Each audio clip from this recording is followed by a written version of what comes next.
I have Brooke here with us today. Brooke, can you tell the audience a little bit about yourself? Hi, Brittany. Thanks for letting me come on your show. It's so cool I know you've been on mine, so for me to come back and be on yours is really exciting. So, yay, so excited for that. So, my name is Brooke Jefferson. I am a family photographer in Oklahoma.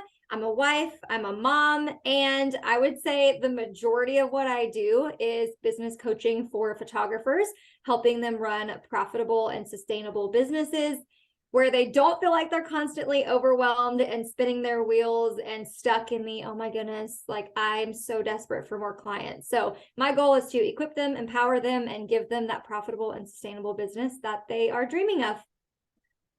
That sounds really good. Fun fact, Brooke is literally the reason why we have a podcast right now. I would not have started a podcast without your encouragement. So thank you. I remember the day that we introduced the idea of you having a podcast, and you were like, I don't think I'm Absolutely not. anywhere ready for that. But I'm so glad that you started one. And I know we had a couple other girls that have since started podcasts in our little conversation group too. So proud of y'all. Welcome to the podcasting club. It literally has been the best thing that I think I've ever done. I enjoy it way more than I ever could have thought that I did. So thank you. Appreciate it. Of course.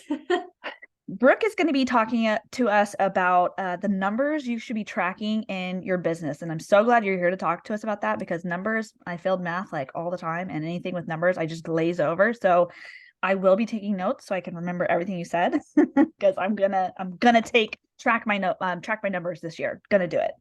Well, one of the interesting things is I never liked math. My daughter, actually, when we asked her, like, what's your favorite subject? She's in the fourth grade and she's like, math.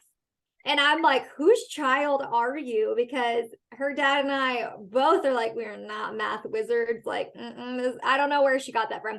Me, I'm like English and grammar and like, give me all that stuff. And so, anyway, all that being said, you do not have to like math to be able to look at numbers. But here's the thing, don't you like making money? I love Don't you money. like doing a little happy dance every time you get bookings? That if you enjoy that, then it's really important that you are tracking certain numbers in your business because there's power in knowing your numbers. And we're not going to really get into like a lot of like the technical number side of things because that can be boring. So we're not really even talking about that, but we are talking about power behind knowing your numbers and ultimately what those numbers are, when to track them, and why you should be tracking them in the first place. And this is something that I did not do for a really long time. And so the biggest mistake you can make in your business is to ignore everything that's happening. For you to literally look the other way and just hope that your business is doing a good job.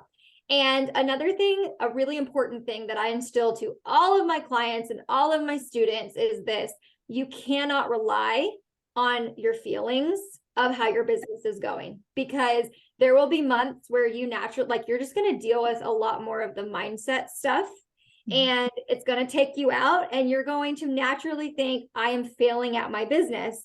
But the data and the numbers might actually show you that you're doing a great job in your business. You are getting very close to your booking goal, but because you are stuck on focusing on your feelings and those mindset issues, and you haven't paid attention to your numbers, you can make some deadly decisions not paying attention. So, Well, you know what? Right now is an excellent time to like think about that because it's January. Family photographers, we're not booking much because everyone did their family photos already. And yep. I know because I've been doing this for a really long time that I'm going to see a dip in January and February. It's normal. Yep. But if you don't have a pattern or aren't tracking those patterns, you probably won't know that. And you're like, what is happening right now? So Okay. First of all, I love that you brought that up. I call it the dip, right? It is the dip. And entrepreneurship, if you guys have ever seen those graphics that float around social media of entrepreneurship and it looks like a roller coaster or an up and down trend, that is so normal. There has never been a business in any industry that has ever just had like a straight line or just looking like you hit the top of the hill and you never come down. mhm. That's not realistic. And so I think, first of all, understanding, I know this is a hard time of year. This is the time when we start relying on those feelings that I was talking about. and we think so-and-so is doing good because they have a better social media presence, or, whatever the case may be, but we don't really know what's going on behind the scenes. And, real talk, I still struggle with this. In fact, just a couple of days ago, I had to have my one-on-one coach instill some mindset into me and tell me, like, bring me back to reality. It's not, you don't have to rely on your feelings. Like, let's look at your data and focus on what you're doing. And like, let's stop focusing on what everybody else is doing. So I think the mindset of knowing your numbers first is a really good place to start, because once you know how to track what's going on in your business, you're going to be able to make better business decisions. So you don't have to guess like, oh, should I invest in new photography gear? Should I get that new mirrorless camera everybody keeps talking about? Or should I go invest in this program or this coach that I really want to work with? Knowing your numbers and paying attention to those things is going to give you the freedom, the profit, the ability to be able to invest without you having to guess. You should not be guessing when you are investing in anything in your business. Any thoughts on that? Yeah. Yeah. I'm at your mercy right now because I'm like, yeah. Yeah, yes, I know. Not my strong areas right here. No. It's just something that everybody goes through. And Yeah. And in the beginning, like really stepping back into Brooke back 2014, probably to 2016, 17, I was really getting my feet wet, and I still didn't really understand my worth as far as, and I really do hate that saying, I hate that saying, but I know that phrase, it really resonates with people. And so I didn't do any of this back then. I wasn't looking. I was just constantly taking blind action and hoping for the best. And yes, I'm thankful it worked for me, but there's a lot of things that I would unwillingly do had I actually been paying attention. So, okay, so I want to move into, so when are we actually supposed to be tracking these things we're about to talk about? So I want to make this as easy and as simple as I possibly can for you, because I know you're busy like me. I know you're wearing multiple hats like me. And the last thing in the world that we want to do is sit down and look at data. Okay. Like, that's not the most exciting thing we could be doing. We'd rather be out actually having the session or opening the email showing us that someone booked us. But again, this is crucial that you're tracking your numbers. So I like to have an end of the month reflection. It doesn't have to be on the last day of the month. You can choose when it could be the last Friday. It could be the very last day of the month. It could be, within the first week of February, you're looking back at January. So I don't care when you do this, but pick a day, one day each month. Give yourself 1 to 2 hours to sit down and do this. And if you need to do it in chunks, do it in chunks. If you need to take 15 to 30 minutes for a couple of days in a row to track these things, that's okay too. So that's what I want you to be doing. And some of these things you'll want to track as you go. It'll make sense when we start talking about what it is. But for the most part, a lot of this stuff you can just look back. So it can do its thing, and then you're just going to look back at what your numbers are telling you. So before I lose you, let's talk about what are those numbers that you should be tracking. So there's 2 categories here. There is your overall business metrics, and then there are your marketing metrics. So those are the 2 buckets. So we're going to dive into the business metrics, because this is the one that is the most important. Marketing's fun, marketing's great, but you've got to start with this other bucket first. So I want you to be tracking your inquiries / leads, whatever you want to call them. Okay. So for every person, whether it's an Instagram DM message, whether it is someone filling out your contact form, a friend running into you at the grocery store and mentioning that she needs to get on your calendar for a photography session, real talk, that happens to me all the time. And so yeah, that does happen a lot. I'm out in public, I'm not going to remember, go to the website, right? Fill out my contact form. But it doesn't matter. Whatever counts as someone verbally expressing interest in your services, you're going to count that as an inquiry or a lead. Okay. Now, if you want to, I don't care where you track this information, but this is the only one, this one in the bookings, that I kind of recommend you track as you go, just because leads and inquiries can be really hard to go back and look at 30 to 40 days of old messages. That's a lot of wasted time for you to go back, right? And so as you get these in, I would recommend even in your phone app, like let's make this so simple. Get your notes app out, literally title it leads for January. And then every time you get one, go mark their name down. And what I like to do is I like to type in their name.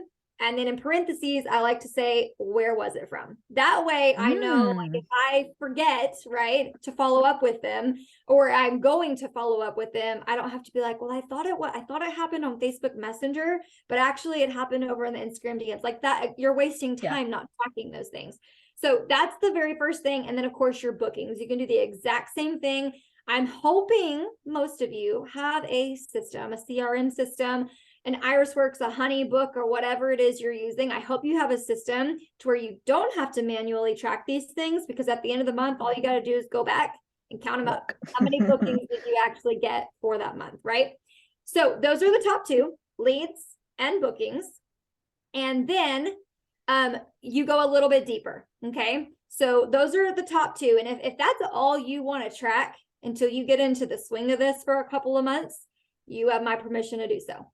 But for some of you, you're like, I want to track it all. So there's a few more things in this category that you can track. Look really intentionally when you're looking at what those bookings were. What were they booking? What's the number one service for that month that got booked?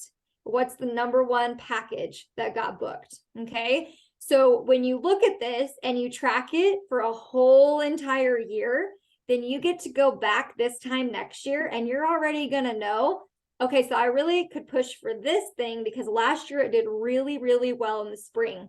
And then in the fall, I know this thing doesn't get booked as much. And so I can push a different package or something. So that is more specific. And then your upsells. So if you do gallery upsells, additional images, prints, and products, just track what's selling. And then what was your overall revenue from that?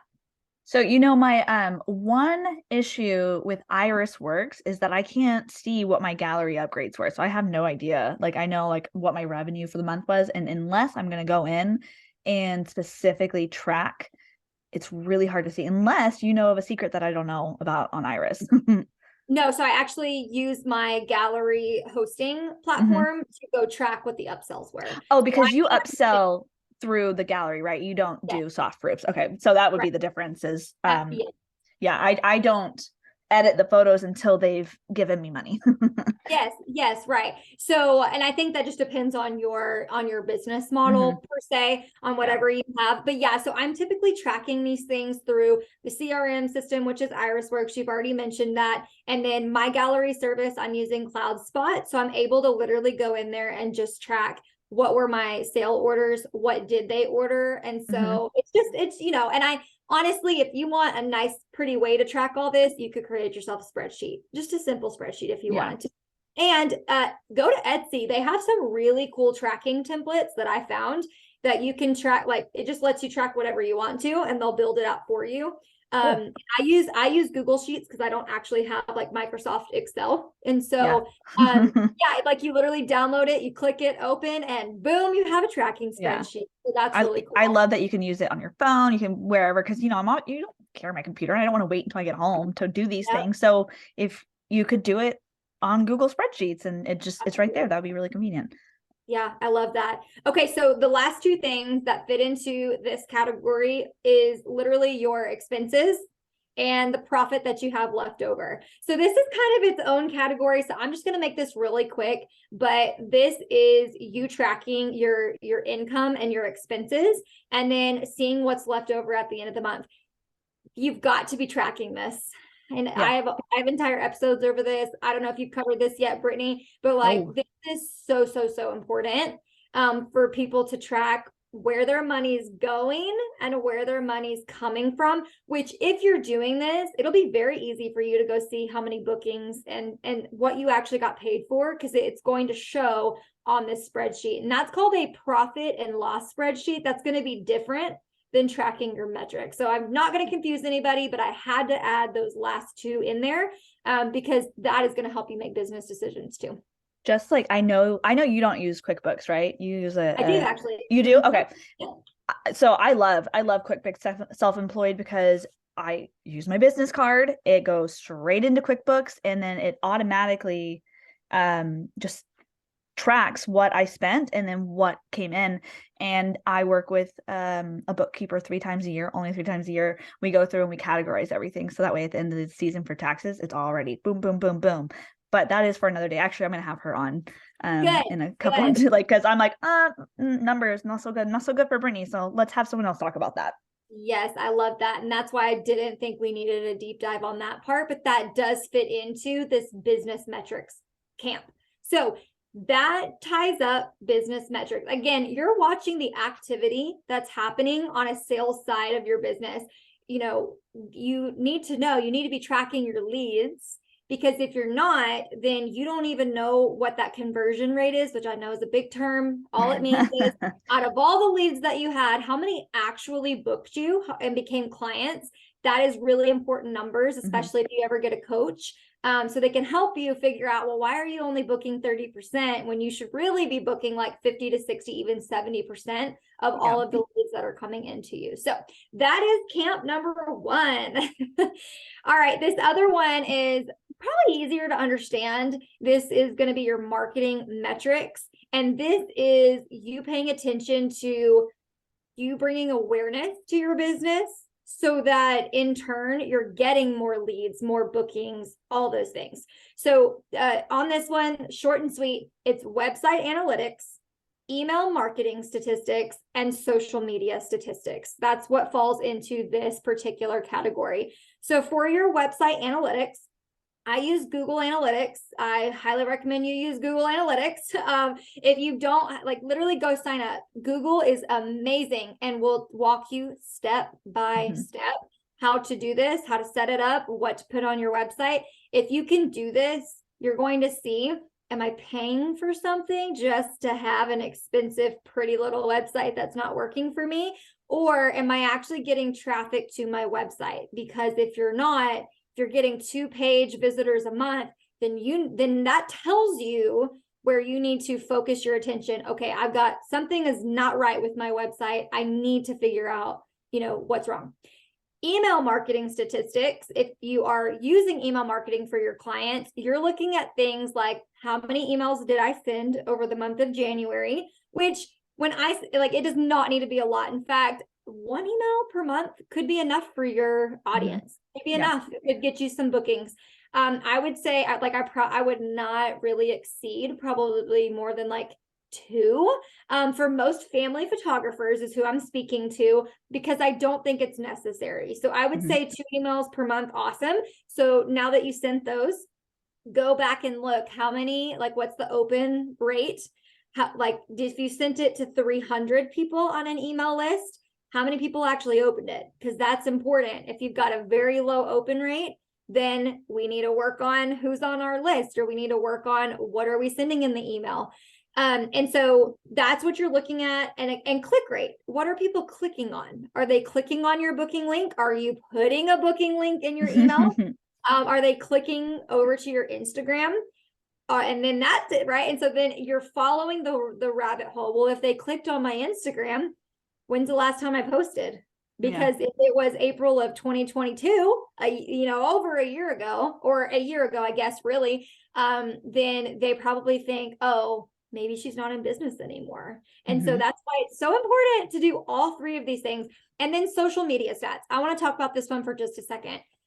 When you're tracking your social media statistics, first of all, pick your platform. What is your main platform? If you don't know what your main platform is, go back to last year and look at where did all of your bookings come from. Was there one platform that stood out from the other one? And was it a result of your consistency? Like if you say Facebook, is it because you were showing up on Facebook and putting content out on a semi-regular basis? Okay, awesome.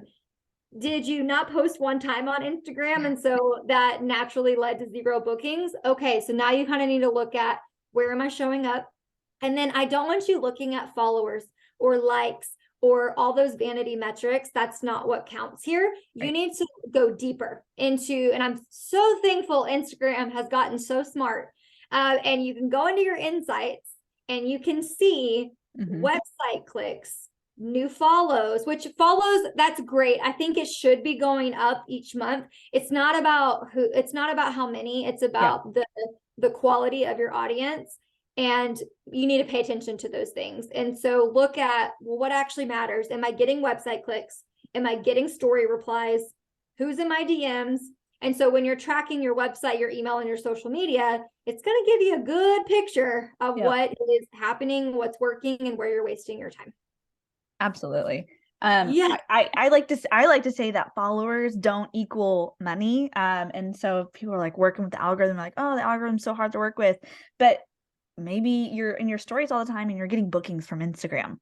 Like you're doing it right then. Like if you're getting all these bookings from Instagram, even though the algorithm hates you, so you think, and you don't have thousands of followers, that's okay as long as they're good followers, quality followers, which exactly. you would know from looking at your metrics. Exactly. Yes. And so both of these categories and tracking these sets of metrics are really, really important. I know it's a lot, especially if you're like, I'm not tracking anything. Like I couldn't even tell you how much profit I made last year.